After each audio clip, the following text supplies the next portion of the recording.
Hello, जय हिंद दोस्तों। तो कैसे हैं आप सब? आशा करते हैं बहुत ही अच्छे होंगे। तो आज आपके लिए फिर से माइनर 2 हिस्ट्री का क्वेश्चन पेपर लेके आ गए हैं।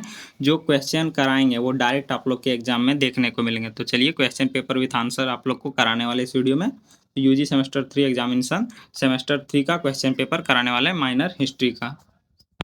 चलिए देखते हैं क्वेश्चन पेपर विथ आंसर। तो पहला प्रश्न, यहाँ जो पहला प्रश्न रहता है 5 प्रश्न, वह 1 मार्क्स का रहता है, जिसका आंसर आप लोग को बहुत शॉर्ट फॉर्म में यानी 10 वर्ड के अंदर देना होता है। तो पहला प्रश्न है, तुगलक वंश के संस्थापक कौन थे? तो इसका आंसर हो जाएगा गयासुद्दीन तुगलक। कौन थे? तो गयासुद्दीन तुगलक। गयासुद्दीन तुगलक आप लोग नोट कर लीजिएगा या याद कर लीजिएगा, सॉरी तुगलक होगा। और दूसरा प्रश्न है, किस शासक को लाख बख्श की उपाधि दी गई थी? तो यह कुतुबुद्दीन ऐबक को लाख बख्श की उपाधि दी गई थी। नाम थोड़ा डिफिकल्ट तो है, कुतुबुद्दीन ऐबक। आप लोग लिख लीजिएगा या याद कर लीजिएगा या नोट कर लीजिएगा, जो आपका मर्जी। तो चलिए अब देखते हैं तीसरा क्वेश्चन। मनसबदारी प्रणाली किसने लागू की? तो मनसबदारी प्रणाली अकबर ने। और चौथा प्रश्न है, बाबरनामा किस भाषा में लिखा गया है? जो बाबरनामा पुस्तक है वो किस भाषा में लिखा है? तो यह हो जाएगा तुर्की भाषा में। तुर्की याद रखिएगा। आगे बढ़ते हैं। तो अगला क्वेश्चन है, सुलह ए कुल नीति किसकी थी? तो सुलह ए कुल नीति अकबर की थी। किसकी थी? तो अकबर की। ये 5 मार्क्स ऑब्जेक्टिव जो आप लोग के एग्जाम में आता है वो कह सकते हैं टफ आता है। ऑब्जेक्टिव जितने अगर 30-40 ऑब्जेक्टिव आप लोग को कराएंगे तो आप लोग का ऑब्जेक्टिव 5 नहीं 4 ही मिलेगा। 5 ऑब्जेक्टिव हम अभी तक क्वेश्चन कराएं, 5 ऑब्जेक्टिव नहीं मिला पाए, केवल 4 ही। तो यही आप लोग के एग्जाम में जो ऑब्जेक्टिव क्वेश्चन रहते हैं, ऑब्जेक्टिव मतलब 1 मार्क्स के क्वेश्चन, वो कह सकते हैं थोड़ा टफ रहता है। अब आगे बढ़ते हैं। अगर आप लोग पढ़े हैं बढ़िया से हिस्ट्री तो फिक्स है आप लोग 5 के 5 ऑब्जेक्टिव सही कर सकते हैं। लेकिन अगर नहीं पढ़े हैं तो यह कतई मत सोचिए कि आप 5 ऑब्जेक्टिव सही कर देंगे बिना पढ़े। शेर शाह सूरी की प्रशासनिक व्यवस्था की व्याख्या करना है। पहला प्रश्न जो 5 मार्क्स का है वह दिया है। ये आंसर आपको नीचे पीडीएफ में कराएंगे। शाहजहां के काल के स्थापत्य कला पर प्रकाश डालिए, ये है 5 मार्क्स का दूसरा क्वेश्चन। और ये जो क्वेश्चन है ये आप लोग के एग्जाम में देखने को मिलेगा। हो सकता है ये 15 मार्क्स के क्वेश्चन में आप लोग को देखने मिले, लेकिन ये क्वेश्चन फिक्स से आएगा। मैंने 2 साल का 2023-27 और 2022-26 का क्वेश्चन देखा, उसके आधार पर बता रहा हूँ आप लोगों को। यहाँ से 15 मार्क्स के क्वेश्चन शुरू होते हैं। 4 प्रश्न आप लोग को बनाना है। और कितना प्रश्न दिया है? टोटल 8 प्रश्न दिया है। यानी आप लोगों को एक क्वेश्चन पर एक क्वेश्चन छूट दिया है, यानी 50% आप लोग को क्वेश्चन बनाना है। तो कुतुबुद्दीन ऐबक की उपलब्धियों की चर्चा कीजिए, पहला प्रश्न है। ये आप लोग के एग्जाम में हो सकता है देखने को मिलेंगे। फिरोज शाह तुगलक की प्रशासनिक सुधारों का वर्णन करें, ये है आपका दूसरा क्वेश्चन। देखिए आप लोग क्वेश्चन कर लीजिए। आप लोग को बता देते हैं केवल कौन कौन से वीवीआई हैं। ये क्वेश्चन वीवीआई हैं। जो 6वां क्वेश्चन है, दिल्ली सल्तनत की वास्तुकला। वास्तुकला मतलब कौन कौन से मस्जिद निर्माण किए गए थे, कौन कौन से किले बनाए गए थे, कौन कौन से गोबंदी, ये सब विशेषताएं आप लोग को बताना है। यानी कौन कौन से वास्तुकला मतलब क्या आता है? इमारतें, किला, मस्जिद, गुबंद, मेहराब, ये सब बनाए गए थे, उन्हीं के विषय में आप लोग को बताना है। ये क्वेश्चन आप लोग के एग्जाम में देखने को मिल सकता है। 6वां प्रश्न। 7वां प्रश्न है, यह भी क्वेश्चन आप लोग के एग्जाम में मराठा साम्राज्य से एक क्वेश्चन फिक्स है, 15 मार्क्स का पूछा जाएगा। मराठा साम्राज्य से पूछा जाएगा। तो नेक्स्ट देखते हैं, अकबर की धार्मिक नीति। अकबर के विषय में भी एक क्वेश्चन पूछा जाएगा। ये सब टॉपिक्स हैं, फिक्स है आप लोग के एग्जाम में। ये सब जो टॉपिक बता रहे हैं ये सबसे आप लोग को क्वेश्चन देखने को मिलेंगे। शाहजहां के विषय में जैसा कि बताएं, स्थापत्य कला अधिक महत्वपूर्ण रहता है। स्थापत्य कला के विषय में भी यहाँ क्वेश्चन है, शाहजहां के काल को स्वर्ण काल क्यों कहा जाता है? परिभाषित करें। यानी स्थापत्य का बहुत डेवलप हुआ था। आप लोग पढ़ेंगे, आंसर तब बताएंगे। और 10वां प्रश्न है, मुगल साम्राज्य की प्रशासनिक व्यवस्था को परिभाषित करें। यानी पूरे मुगल साम्राज्य का बताना है, अंत से शुरू से अंत तक। आगे देखते हैं, औरंगजेब की दक्षिण नीति पर प्रकाश डालें। ये क्वेश्चन हो सकता है उतना 1 2 3 स्टार में 1 1.5 स्टार दे सकते हैं इसको, हाफ स्टार। चलिए आगे बढ़ते हैं। तो यहाँ से जो 5 मार्क्स के लॉन्ग क्वेश्चन है, यहाँ से आंसर मिलना शुरू हो जाएगा। यहाँ से आप आंसर देख सकते हैं। पहला प्रश्न, शेरशाह सूरी की प्रशासनिक व्यवस्था की व्याख्या करें। चलिए आंसर देखते हैं इसका। आप लोग नहीं जानते हैं तो बाबर के बाद बाबर का जब शासनकाल खत्म हो गया था तो अकबर का शासनकाल एक बार शुरू हुआ था, आप लोग बता देते हैं पहले डेट। 1226 से आप लोग जानते होंगे, सॉरी हाँ 1526, 1226 बोल रहे, 1526 से 1530 तक बाबर ने शासन किया। उसके बाद 1530 से 1540 तक किसने, अकबर ने शासन किया। उसके बाद क्या हुआ, जो शेरशाह सूरी था उसने शासन को अपने अधीन कर लिया, यानी जो वहाँ के शासक थे यानी अकबर को कह सकते हैं पराजित कर क्या किया, शेरशाह सूरी ने अपने अधीन शासन कर लिया। और कब तक चला है, 5 वर्षों तक। उसके बाद फिर क्या, उसके बाद अकबर फिर आकर शेरशाह सूरी को पराजित कर फिर से सत्ता अपने अधीन कर लेता है। तो चलिए देखते हैं इसका आंसर। तो शेरशाह सूरी मध्यकालीन भारत का एक महान, कुशल एवं दूरदर्शी शासक था।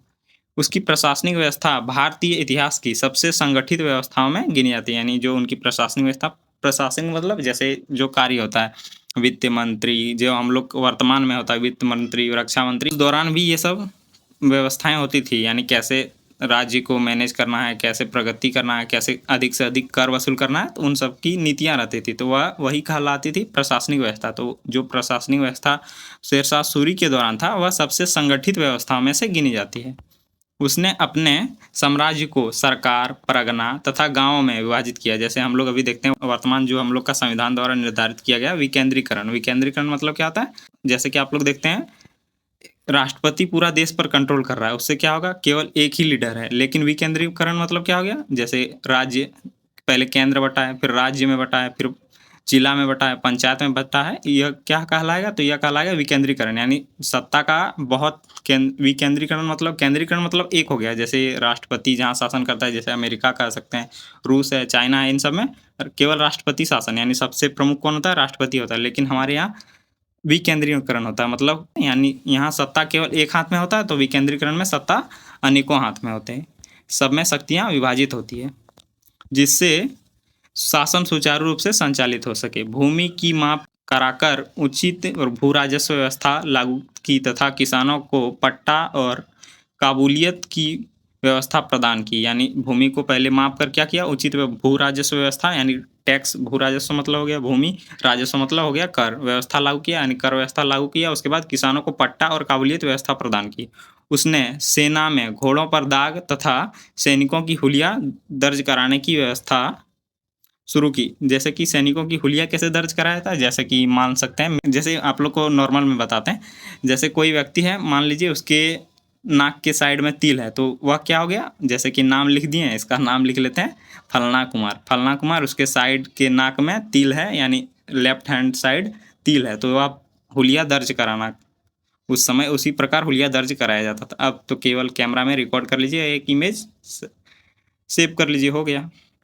तो व्यवस्था शुरू की, जिससे भ्रष्टाचार पर नियंत्रण हुआ। व्यापार और यातायात मतलब परिवहन की सुविधा के लिए ग्रेड ट्रंक रोड का निर्माण कराया तथा मार्गों पर सराय, कुएं और छायादार वृक्ष लगाए। डाक एवं गुप्तचर की व्यवस्था को सुदृढ़ मतलब क्या था, मजबूत बनाया तथा चांदी का रुपया और तांबे का दाम प्रचलित किया।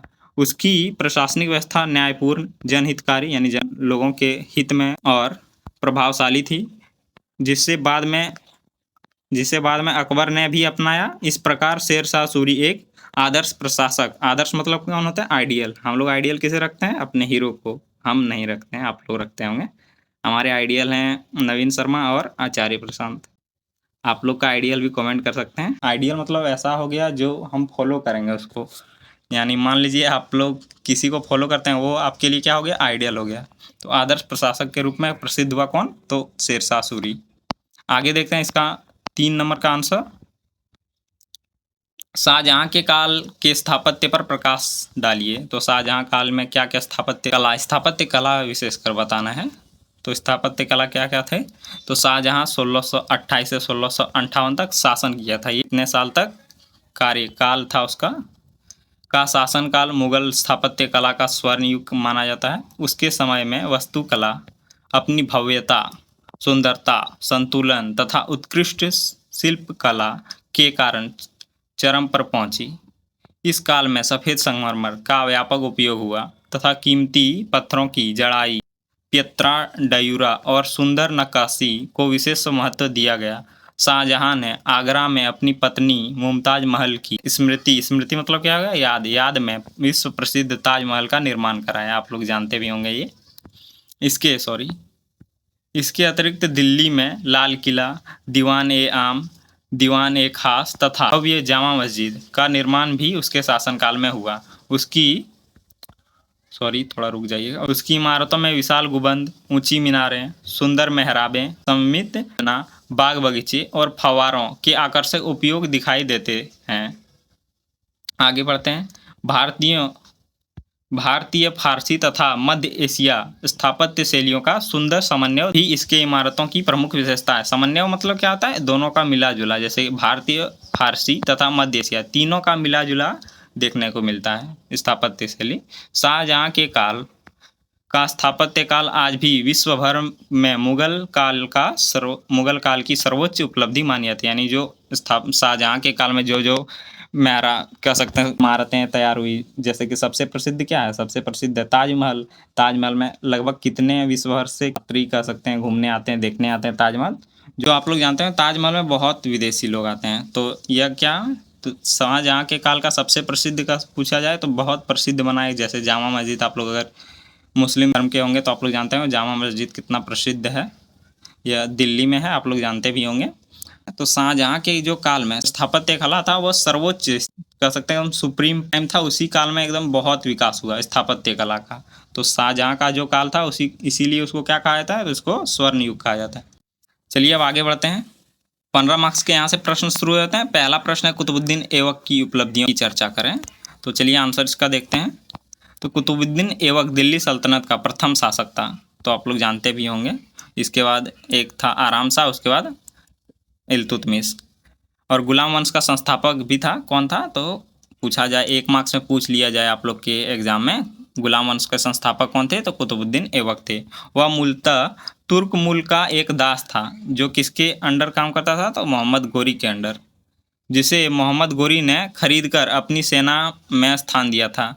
अपनी योग्यता, वीरता, निष्ठा और प्रशासनिक क्षमता के बल पर वह गोरी का सबसे विश्वसनीय सेनापति बन गया। 1206 में मोहम्मद गोरी की मृत्यु के बाद कुतुबुद्दीन ऐबक ने स्वतंत्र रूप से दिल्ली सल्तनत की स्थापना की।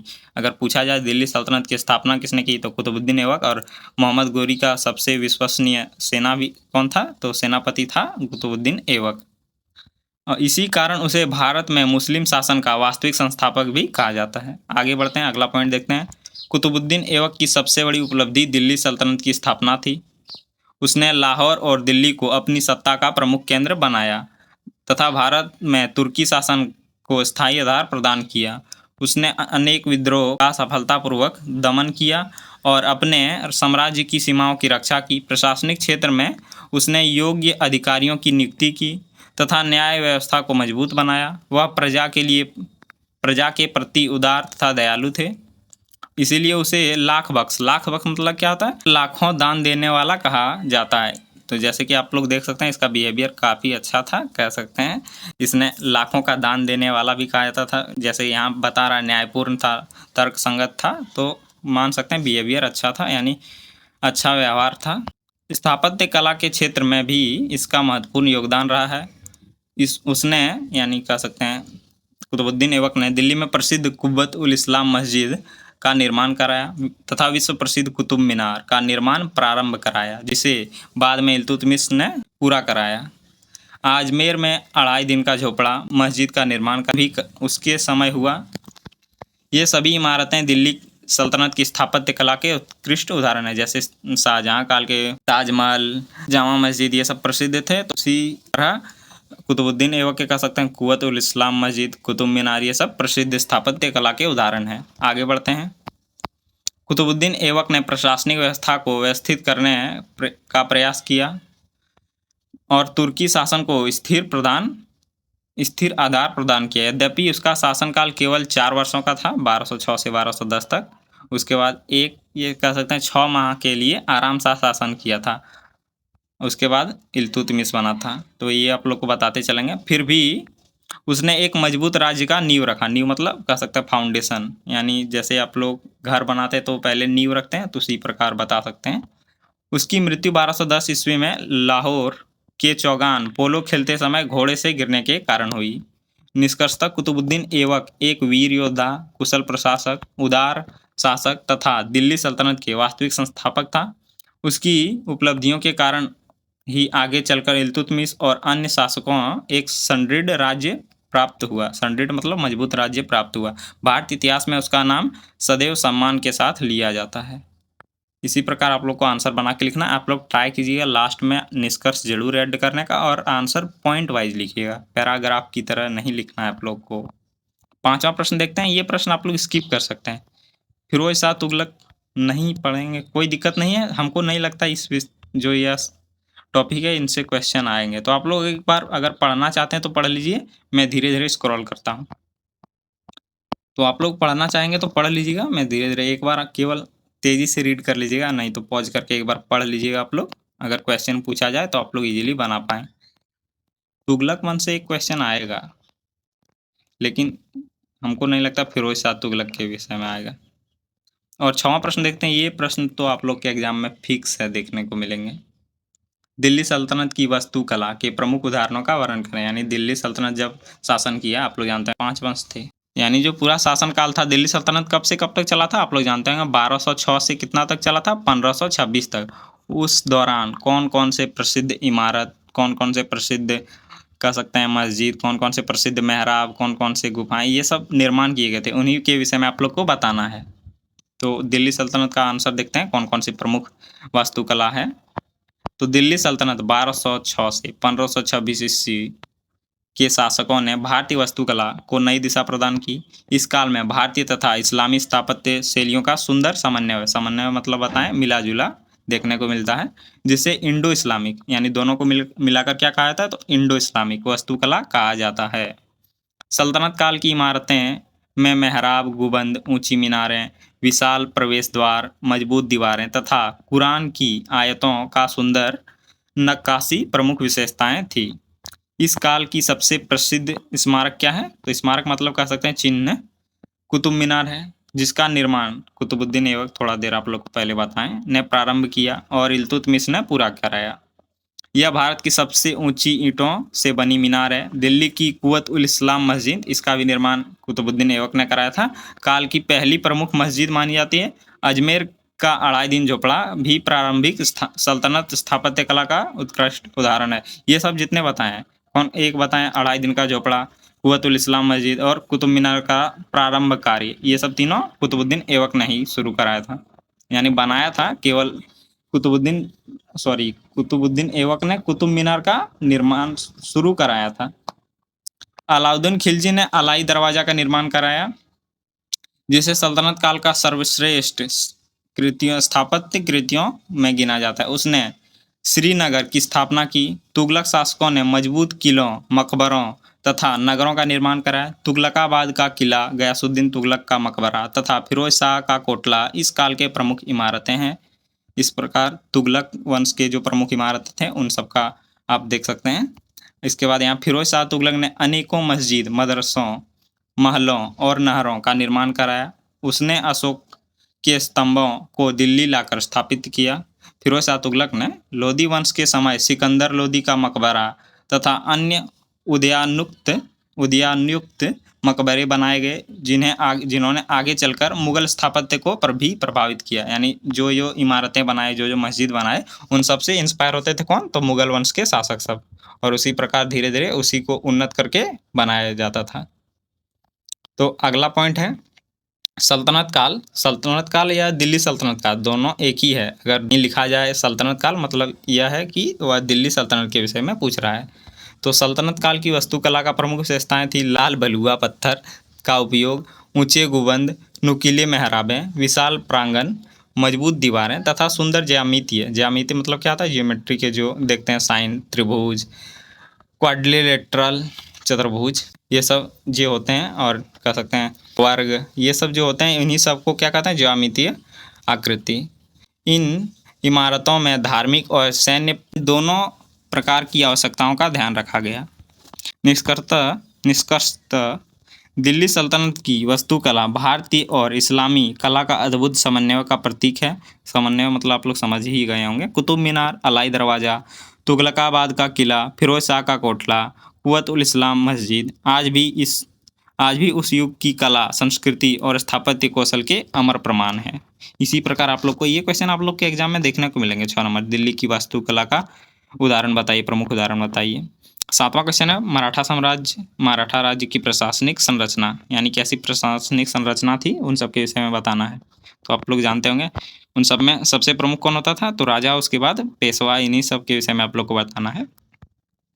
मराठा राज्य की प्रशासनिक व्यवस्था का विकास मुख्य रूप से छत्रपति शिवाजी महाराज के शासनकाल में हुआ। शिवाजी ने एक सुदृढ़ मतलब मजबूत, संगठित और जन कल्याणकारी मतलब कह सकते हैं जन कल्याणकारी मतलब जो लोगों के हित में हो, प्रशासन की स्थापना की, जिसका उद्देश्य राज्य की सुरक्षा, जनता का कल्याण तथा शासन की स्थिरता थी। मराठा साम्राज्य की सबसे महत्वपूर्ण विशेषता यह थी कि इसमें केंद्रीय सत्ता के साथ साथ स्थानीय प्रशासन को पर्याप्त महत्व दिया जाता था। यानी जो स्थानीय शासन मतलब कह सकते हैं, स्थानीय शासन मतलब जो आप लोग वर्तमान में देखते हैं, पंचायतीय शासन, ग्राम सभा, ये सब क्या हो गए, ये सब हो गए स्थानीय शासन। मराठा राज्य का सर्वोच्च अधिकारी छत्रपति होता था। कौन होता था, जो आप लोग को बताएं, छत्रपति, जिसके हाथों में शासन, न्याय तथा सेना का सर्वोच्च शक्ति होती थी। शासन संचालन चालू करने में सहायता के लिए शिवाजी ने अष्टप्रधान परिषद की स्थापना की। इस परिषद में 8 प्रमुख मंत्री होते थे। जो सबसे प्रसिद्ध और कह सकते हैं सबसे प्रभावी मंत्री कौन होता था, पेशवा होता था, जिसे वर्तमान में हम लोग प्रधानमंत्री कह सकते हैं। और दूसरा है आमत्य मतलब वित्त मंत्री। और जो तीसरा है वह है सचिव मंत्री, सुमंत स्वदेशी मंत्री, विदेश मंत्री, सेनापति, न्यायाधीश तथा पंडित राव। प्रत्येक मंत्री का अपना अपना निश्चित कार्य क्षेत्र था, यानी सभी का कार्य डिफाइन था, यानी इस क्षेत्र में इसको कार्य करना है। जैसे रेल मंत्री होते हैं, कल्याण मंत्री होते हैं, शिक्षा मंत्री है, यानी सभी को अपने अपने क्षेत्र में कार्य करना है। शिवाजी के कार्यकाल में भी वैसे डिवाइडेड था, यानी बांट दिया गया था, यानी किस किस क्षेत्र में किस किस को कार्य करना है। और वे छत्रपति के प्रति उत्तरदायी थे। जैसे आप लोग देखते होंगे मंत्रिपरिषद किसके प्रति उत्तरदायी होता है, तो लोकसभा के अध्यक्ष के प्रति। उसी प्रकार जो उस दौर के शासन यानी शिवाजी के शासनकाल में ये जो 8 अष्टप्रधान मंत्री होते थे, ये किसके प्रति उत्तरदायी थे, छत्रपति के प्रति। इसने प्रशासन में अनुशासन एवं कार्यकुशलता बनी रहती थी। अनुशासन मतलब कह सकते हैं डिसिप्लिन, और कार्यकुशलता यानी अच्छे से आप कार्य को कर रहे हैं। आगे बढ़ते हैं। मराठा राज्य को अनेकों प्रांत में विभाजित किया गया था। प्रत्येक प्रांत पर एक सूबेदार नियुक्त किया जाता था। प्रांतों के अंतर्गत परगने तथा गांव होते थे। गांव का प्रशासन जटिल, पाटिल और कुलकर्णी के हाथों में रहता था। यानी ये सब आप लोग को पॉइंट याद रखना है, अगर क्वेश्चन पूछा जाए तो यही सब आप लोग को मेन पॉइंट हाईलाइटेड करके लिखना है, ताकि आप जो एग्जामिनर है उसको देखने को मिले, ताकि लगे कि नहीं स्टूडेंट पढ़ा है। तो गांव प्रशासन के पाटिल और कुलकर्णी के हाथों में रहता था। पाटिल कानून व्यवस्था बनाए रखता था, जबकि कुलकर्णी भूमि तथा राजस्व का लेखा जोखा करता था। इससे स्थानीय प्रशासन आप लोग को बता ही दिए, सुचारू रूप से चलता था, यानी बिना कोई दिक्कत के अच्छे कुशल तरीके से चल पाता था। राजस्व व्यवस्था मराठा प्रशासन का महत्वपूर्ण आधार थी। भूमि की माप के आधार पर कर निर्धारित किया जाता था। किसानों से उचित कर लिया जाता था तथा उनके साथ न्यायपूर्ण व्यवहार किया जाता था। मराठा शासकों द्वारा चौथे और सरदेशमुखी नामक कर भी वसूले जाते थे, जो राज्य की आय प्रमुख स्रोत थे। मराठा सेना अत्यंत अनुशासित और शक्तिशाली थी। सेना में घुड़सवारों का विशेष महत्व दिया जाता था। शिवाजी के अनेक दुर्ग का निर्माण कराया और प्रत्येक दुर्ग पर योग्य किलेदार नियुक्त किए जाते थे। यानी योग्य मतलब कह सकते हैं शक्तिशाली, जो हैंडल कर पाए, तो उनको नियुक्त किया जाता था। नौसेना का भी विकास किया गया। आप लोग जानते हैं नौसेना का, तो शिवाजी ने ही नौसेना का फर्स्ट टाइम भारत में विकास किया था। विदेशी आक्रमणों और समुद्री व्यापार की रक्षा की जा सके, यानी जो नौसेना का विकास किया गया था, तो क्यों किया गया था, ताकि विदेशी आक्रमण और समुद्री व्यापार की रक्षा की जा सके। आगे बढ़ते हैं। मराठा प्रशासन की न्याय व्यवस्था सरल, निष्पक्ष और त्वरित थी। त्वरित मतलब कह सकते हैं जैसे हम लोग न्याय लेने जाते हैं, कितना तारीख पे तारीख, वैसी व्यवस्था नहीं थी। त्वरित मतलब बहुत जल्द कार्य होता था। अपराधियों को उचित दंड दिया जाता था तथा जनता की शिकायतों को शीघ्र समाधान किया जाता था। धार्मिक सहिष्णुता भी मराठा शासन की प्रमुख विशेषता थी। धार्मिक सहिष्णुता मतलब क्या था? सभी धर्मों को समान सम्मान देंगे, यानी सभी धर्मों के प्रति कह सकते हैं उदार थे। चलिए आगे, यही होता है धार्मिक सहिष्णुता का अर्थ। निष्कर्षतः मराठा राज्य की प्रशासनिक संरचना सुव्यवस्थित, अनुशासित तथा जनहितकारी थी। शिवाजी की प्रशासनिक व्यवस्था ने भारतीय इतिहास को में एक आदर्श शासन प्रणाली प्रस्तुत की और आगे आने वाले शासकों को भी प्रभावित किया। इसी प्रकार आप लोग को आंसर लिखना है, एकदम पॉइंट वाइज रखिएगा ताकि आंसर जो लगे अट्रैक्टिव लगे और पढ़ने में भी अच्छा लगे। तो चलिए आंसर देखते हैं अब 8वां प्रश्न का। अकबर की धार्मिक नीति पर प्रकाश डालें। अकबर की धार्मिक नीति। अकबर 1556 से 1605 मुगल साम्राज्य का महान शासक था। उसकी धार्मिक नीति भारतीय इतिहास में विशेष महत्व रखती है। तो देखिए आप लोग जानते होंगे अकबर को महान शासक क्यों कहा जाता था? क्योंकि अकबर भी धार्मिक सहिष्णुता थे, यानी वह सभी धर्मों का सम्मान करते थे। वह सभी धर्मों के प्रति सम्मान, किसी भी धर्म का कह सकते हैं क्या, जैसे आप लोग जानते होंगे औरंगजेब क्या करते थे? दूसरे धर्मों को आप लोग देखे होंगे फिल्म, कौन फिल्म? छावा फिल्म देखे होंगे। तो जो कट्टरता था, धार्मिक कट्टरता कौन थे? तो औरंगजेब थे। और यही अकबर के विषय में जब पढ़िएगा तो अकबर धार्मिक सहिष्णु व्यक्ति थे, इसीलिए अकबर को महान कहा जाता है। अकबर का उद्देश्य केवल साम्राज्य का विस्तार करना नहीं था, बल्कि विभिन्न धर्मों के लोगों के बीच प्रेम। और आप लोग को पता होगा, अगर अकबर जो हिंदू धर्म के ग्रंथ थे उन सबको भी पढ़ते नहीं थे, क्या करते थे? वो पढ़ाने वाले एक व्यक्ति को रखते थे और केवल उनसे बातें करते थे और उनसे समझते थे क्या क्या आपके ग्रंथ में, यानी कौन कौन से महत्वपूर्ण बातें हैं ग्रंथ में। और आप लोग जानते होंगे सूर्य नमस्कार, अकबर सूर्य नमस्कार भी करते थे। अगर आप लोग नहीं जानते हैं तो सर्च कीजिए गूगल पर। सहिष्णु और राष्ट्रीय एकता स्थापित करना भी था, इसीलिए उसने ऐसी धार्मिक नीति अपनाई जिसमें सभी धर्मों का समान सम्मान दिया गया। इतिहासकार इसे सुलु कुल, अर्थात ये क्वेश्चन आप लोग के एग्जाम में 1 मार्क्स में जो क्वेश्चन पेपर कराएं उसमें पूछा गया था, अर्थात सभी के साथ समान व्यवहार की नीति कहते हैं। सुलु कुल का अर्थ क्या हो गया? तो सभी के प्रति समान व्यवहार, सभी के साथ भी कह सकते हैं। शासन के प्रारंभिक वर्षों में अकबर पर कट्टर मुस्लिम उलेमाओं का प्रभाव था, यानी जो जब अकबर शुरुआती दौर था, जो कह सकते हैं 1530 से शासन हुआ था, तो कह सकते हैं जो 1530 से 3-4 साल कह सकते हैं प्रभाव था उन पर मुस्लिम उलामा। मतलब कट्टर मतलब क्या था? अपने धर्म, केवल अपना धर्म महान है, जो दूसरा धर्म है वो बहुत कह सकते हैं उनको नीचा रखना है अपना धर्म से, तो वह हो गया धार्मिक कट्टरता। और धार्मिक सहिष्णुता मतलब हो गया यानी सभी धर्मों के प्रति सम्मान। ये शब्द आप लोग बोलिएगा एक बार, समान सम्मान।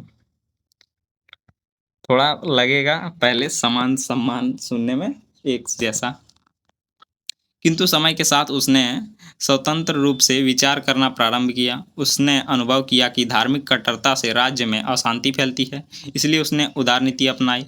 उसने 1563 ईस्वी में तीर्थ यात्रा कर समाप्त कर दिया तथा 1564 में जिजिया कर भी समाप्त कर दिया। इससे विशेष रूप से हिंदू प्रजा को राहत मिली और उनके मन में मुगल शासन के प्रति विश्वास बढ़ा। और यह विश्वास किसने तोड़ा? तो औरंगजेब ने। औरंगजेब के विषय में कभी पढ़िएगा, आप लोग फिल्म तो देखेंगे, उतना क्रूरता जो बताया गया है ठीक बताया, लगभग ठीक बताया गया है। अकबर ने राजपूतों के साथ मैत्रीपूर्ण संबंध स्थापित किए। उसने अनेक राजपूत राजकुमारियों से विवाह किए तथा राजपूत शासकों को उच्च प्रशासनिक और सैनिक पद प्रदान किए। राजा मानसिंह, भगवान दास और टोंडरमल जैसे हिंदू सरदारों का महत्वपूर्ण स्थान देकर उसने धार्मिक भेदभाव समाप्त करने का प्रयास किया।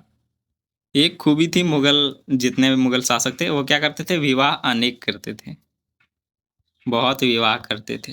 विवाह को क्या कहते हैं? निगाह करते थे। 1575 में अकबर ने फतेहपुर सिकरी में इबादत खाना की स्थापना की। इबादत खाना यहाँ क्या होते थे? यहाँ हिंदू, मुस्लिम, जैन, बौद्ध, फारसी और ईसाई विद्वान के बीच धार्मिक चर्चाएं होती थी और उनके सामने कौन बैठे रहते थे? उनके सामने अकबर बैठे रहते थे और देखते थे क्या क्या सभी धर्मों में क्या क्या बातें हैं, उन सब पर जब चर्चाएं होती थी, कौन सी बातें जो धर्मों से अच्छी है, उन सब बातें को अपनाते थे भी। इन चर्चाओं से प्रभावित होकर अकबर ने 1582 में दीन ए इलाही, ये क्वेश्चन 1 मार्क्स के एग्जाम में 1 मार्क्स में आ सकता है आप लोग के एग्जाम में, नामक एक नवीन धार्मिक विचार, आगे बढ़ते हैं, प्रस्तुत किया। इसका उद्देश्य नया धर्म स्थापित करना नहीं बल्कि विभिन्न धर्मों की श्रेष्ठ शिक्षाओं को समन्वय करना था। यानी जितने भी प्रतिष्ठित धर्म थे, जो उनकी जो प्रतिष्ठित या कह सकते हैं श्रेष्ठ शिक्षाएं थी, उन सबको मिला जुला कर यानी एक जगह प्रस्तुत किया। उसको क्या कहा गया? तो उसको कहा गया दीन ए इलाही कहा गया। हालांकि यह अधिक लोकप्रिय नहीं हो सकी। यह जो बनाया था दीन ए इलाही धर्म, वह अधिक लोकप्रिय नहीं हो पाई। अकबर ने संस्कृत के अनेक ग्रंथों जैसे महाभारत, रामायण और उपनिषदों को फारसी में अनुवाद भी कराया। इससे भारतीय संस्कृति और ज्ञान का व्यापक प्रचार हुआ। जैसे कि हम अपना ग्रंथ को इंग्लिश में कन्वर्ट करा लेते हैं, मान लीजिए कोई भी ग्रंथ को इंग्लिश में कन्वर्ट करा लेंगे और क्या होगा, तो वो लोग क्या करेंगे, वो हो सकता है पढ़ेंगे, तो क्या होगा, इससे प्रचार होगा हमारे धर्म का या हमारे ग्रंथ का। उससे धार्मिक मामलों में उलेमाओं का हस्तक्षेप को सीमित किया तथा सम्राट की सर्वोच्चता स्थापित की। निष्कर्षतः अकबर की धार्मिक नीति उदारता, सहिष्णुता, समानता और राष्ट्रीय एकता पर आधारित थी। उसकी नीति ने मुगल साम्राज्य को स्थिरता प्रदान की तथा विभिन्न धर्मों के लोगों के बीच सद्भाव स्थापित करने में एक महत्वपूर्ण भूमिका निभाई। इसी कारण अकबर भारतीय इतिहास का सबसे उदार और दूरदर्शी शासक माना जाता है। इसी प्रकार ये आंसर खत्म हो जाता। देखिए एक बार आप 9 नंबर प्रश्न पढ़ लीजिएगा, आप लोग क्वेश्चन कर लीजिएगा। 9 नंबर केवल पढ़ लीजिएगा, थोड़ा धीरे स्क्रॉल करते हैं। 9 नंबर देख लीजिएगा एक बार, 10 नंबर भी देखना है आप लोगों को। 9, 10 कर लीजिएगा, 11 नंबर नहीं करिएगा तो कोई दिक्कत नहीं है। 9 और 10 एक बार आप लोग पढ़ लीजिएगा, क्योंकि वीडियो काफ़ी लंबा हो रहा है, आप लोग मोस्ट ऑफ स्टूडेंट स्किप कर देंगे। तो चलिए मिलते हैं अगले वीडियो में। जय हिंद। आप लोग एक बार जब एग्ज़ाम टाइम जाइएगा, PDF आपको टेलीग्राम पर शेयर कर देंगे, वहाँ से आप डाउनलोड कर लीजिएगा। जब एग्ज़ाम टाइम पर आप लोग जब जाने लगिएगा एग्ज़ाम देने, तो क्या कीजिएगा, इसका एक बार रिवीजन कर लीजिएगा। ठीक से क्वेश्चन यहीं से देखने को मिलेंगे।